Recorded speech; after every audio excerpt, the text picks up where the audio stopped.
Oh, we live. This is a test. If anybody's out there watching, this is totally a test. Just to see how the live streams work. Well, if anybody is watching, hit me in that chat. I want to see how well this is working. Nope, nobody. Let's see here. Oh, hey, there we go. We got a like. Somebody's watching. Hit me with a comment if that's the case. Still trying to figure out how this works. Hey, what's up, dude? How are you? Hex. I'm thinking about trying to hit these live streams more often. Might be an easier way to get like legit content out there. I've seen you guys have been watching.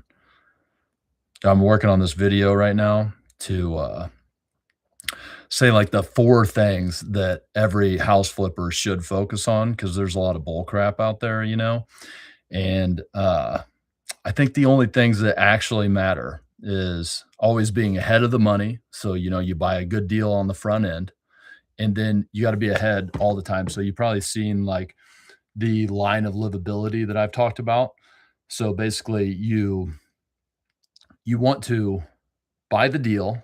And so the day that you buy it, let's say you buy a house for $100,000. If you had to fire sale it tomorrow, it'd be, you could get 110 out of it. So you're in the money right from the start. But what happens is a lot of people, they are now going to go demo the house. Okay. So now you bring that house even further away on the line of livability. So now your risk profile gets higher. So the point is, when I buy a house, I buy a deal on the front end and I'm only pushing it forward. Okay. So I'm always in the money. All right. That is one of the keys to my success. I'm not going for home runs. I'm going for being in the money, low risk profile the whole time. That means I got to get a deal on the front end. Okay. And then always be ahead of the money with the contractor. All right. And a lot of people, they hear this and they're like, that's bull crap. All these contractors want money on the front end. Probably talking to the wrong contractors. Okay. Like if they're up on a billboard, they're not going to do the job without getting the money first. That's right. They're operating a business where they need to get the money on the front end. They probably figured it out. Whatever. I'm not saying that's a bad thing, but I'm saying that if you go up to Home Depot, not the guys sitting outside, the guys in there doing work, if you present yourself confidently, they will start the work without getting payment on the front end. I would say that if people are not willing to start work without getting payment on the front end, it's one of 3 things. One is they're kind of losers. They don't have like any money at all. So they need to get something going, and they might like be trying to scam you.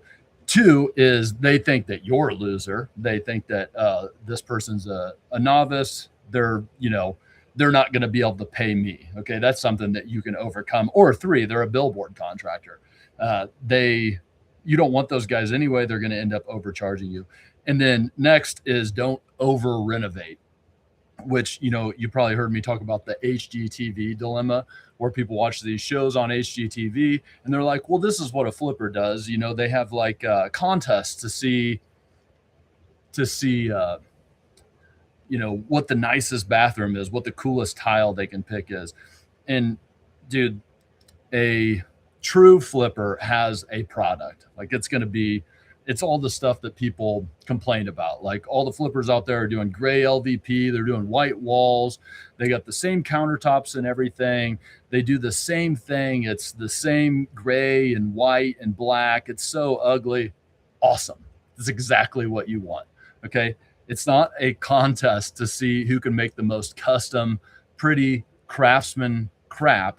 It's about who can make the most steady income on safe, profitable flips. And finally, don't buy outliers. Okay. You need to buy in neighborhoods that have consistency. Okay. So that means that when I go, you've seen, or at least know about the movie Pleasantville. Okay. Pleasantville, all the houses are the same. All the people are the same. Awesome. That's a real investor's dream that all the houses are the same. That means that if that house over there sold for $300,000, I know that if I make my house look exactly like that, it's probably going to sell for $300,000. Okay, but if I am in a neighborhood where they're all 1,500 square foot bungalows, whatever the hell a bungalow is, right? You know, they look the same. Uh, if they're all 1,500 square feet and then mine's 2,200 square feet of split level and it's the only one in the neighborhood, well, there is no statistical evidence of what that house is going to sell for. That is an outlier. That's not a good deal. Now, more common outliers are things like there's houses that are in flood zones and the rest of the neighborhood is not. That's bad. It's not going to sell for the same thing. There are houses where they have 7 foot ceilings, everything else has an 8 foot ceiling. That's an outlier. You don't want outliers. Okay, so that's it. Always be in the money on the deal from start to finish. Okay, if a renovation is going to take you out of the money, that means that you needed to buy it for cheaper. Next is always be ahead of the pay with the contractor. I know it sounds crazy. Most people are going to say that's impossible. It's possible. Guys, I never pay up front with a contractor. Okay, I might pay for materials up front, but I'm paying for the materials. I'm going to get them delivered. I don't want to do that continually because that's a lot of my bandwidth being taken. Don't over renovate. We're not on HGTV. HGTV makes their money from people watching their show, not from their flips. Okay, and don't buy outliers. That's it. Trying these live streams, awesome for you guys. Hey, let's see. Right, I got an outlier deal presented today. Problem is that home is 1,000 square feet larger. Oh, perfect. That's right. If it's hard to do comps, there are no comps. I would consider that an outlier. Great, you already assessed that. Before I cut down this live stream, you guys got any other questions?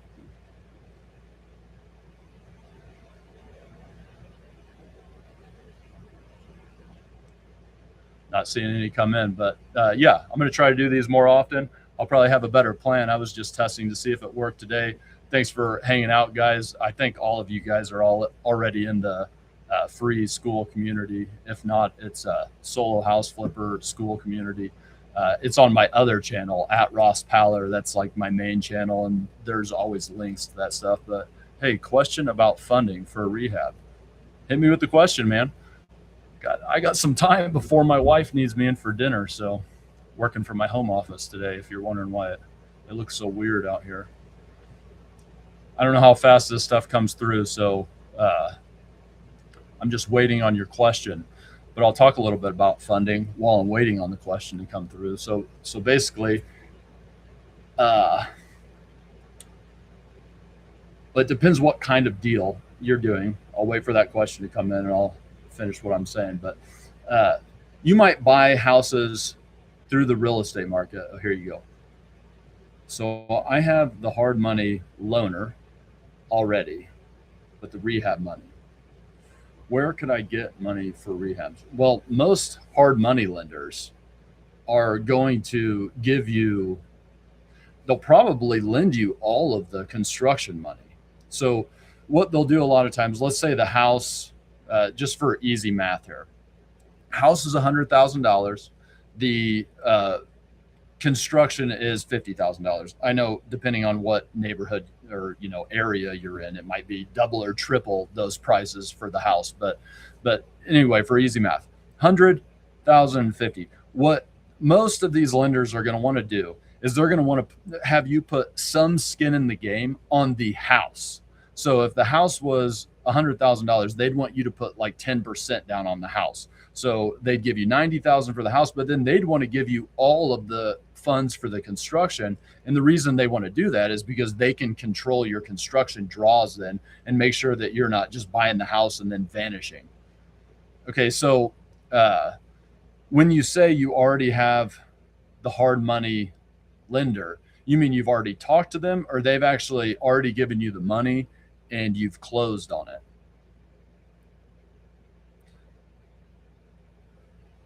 And until I see your question come through, man, I'm gonna just keep talking about lenders a little bit here. So hard money lenders, there's two types of them. there's like these commercialized hard money lenders out there. Just watch your permit video. Can let me JP 1535. I'll hit that in just a second. Um, Still want to get with Hex to make sure he's got his hard money question answered. But anyway, there's two types of hard money lenders. And here you go. I just started. I'm partnered with a top 1% realtor. Okay, um, so that's not a hard money lender though. That's like a private lender. You've partnered up with somebody, and so that money is probably not getting put as a lien on the property, right? I guess when I hear partnered, I'm thinking that means that you guys have had some sort of agreement to where you each get part of the outcome of that property. Therefore, he hasn't liened the property, or maybe he has. He's given let's say $100,000 to buy the house, and he's put $100,000 lien on the property. But if you guys are truly partnered, even if it is that way, I'm originally a crypto guy, killed it, nice, but I don't want to sell crypto, pay taxes on it, and fund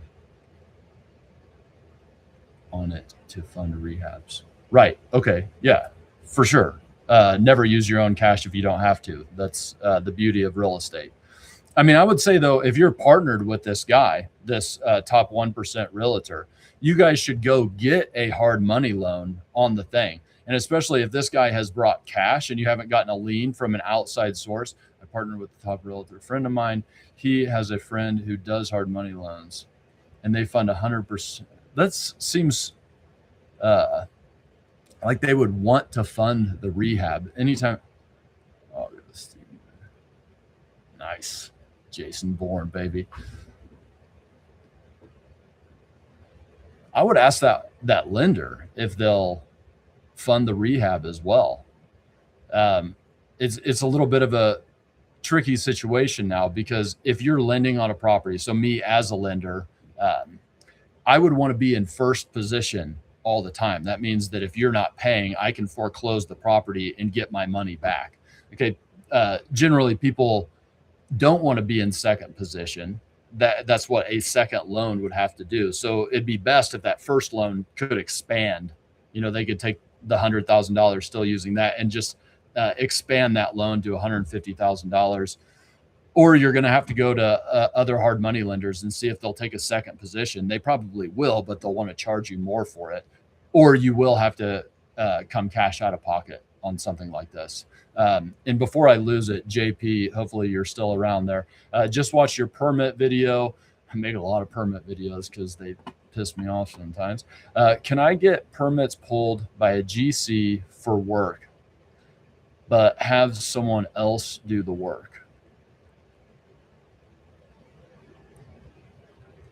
Yeah, you can do whatever you want. Okay.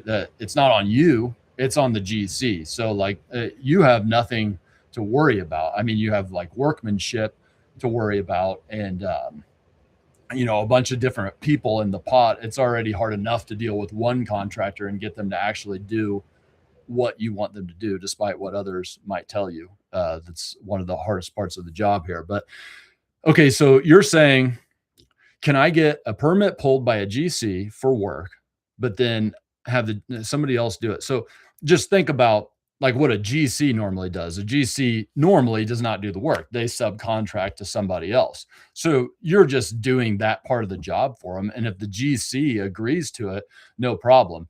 Now, depending on which video you watched, note that GC pulls the general permit for the project, but then there's going to be other permits that need pulled depending on the municipality you're in. But most municipalities, they're going to have to pull mechanical, HVAC, plumbing, and electrical, sometimes gas as well. And some places, if you're in California, probably have all kinds of freaking permits that have to get pulled underneath that general permit. So if you have a general contractor that's willing to play ball, I talk about this a lot, the consulting fee. There's lots of GCs out there that will let you pay them to pull the permit for you. And then, Of course, if you called the city, they'd probably tell you that, "Oh, no, you can't do that." But just think about it. It's the same thing. They're basically hiring you as the subcontractor. They're a consultant is the way that I would look at it, is that they are helping you make the plan for the project. Maybe you're helping them carry out the project, going to hire your own people or whatever, and then they're coming to check the work. The GC checks the work and then calls in the inspection. They've approved the work that they consulted on. I don't see anything wrong with that. And once again, not really your problem as long as you're, getting the permits and getting the inspections passed. It might be for the GC. Personally, as a GC, I would not do that, but most do and would. Nice. Samuel Bradley, what's up?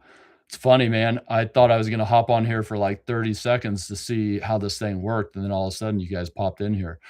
While you're here, does anybody else have any questions? And JP, if you're still around, did that answer your question about the permits? Does anybody else have questions?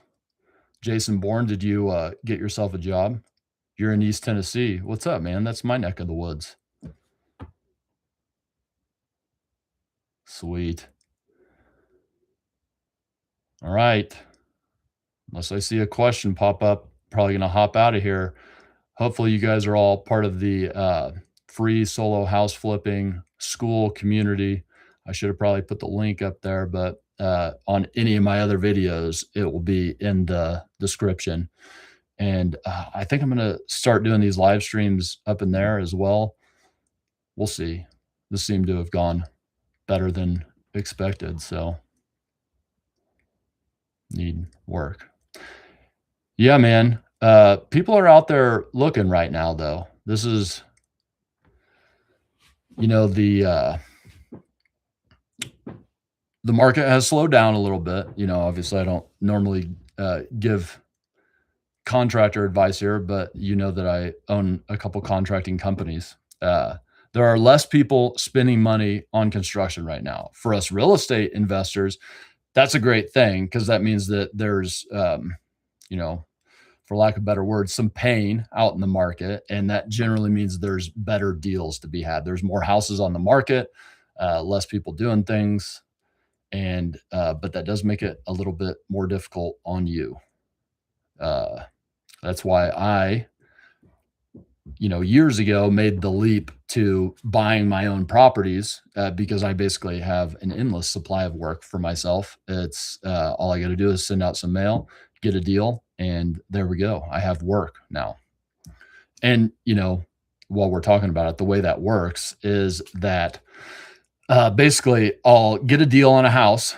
I'll get the construction loan as part of the hard money loan, buy the house, buy the and the construction loan. And the hard money lender gives me all that money. I'm the construction company as well, though. So I get to pay myself as the construction company. So that way you get your short term cash flow, your grocery money as the construction company while you're also investing. All right, everybody. Thanks for hanging out. Talk to you soon.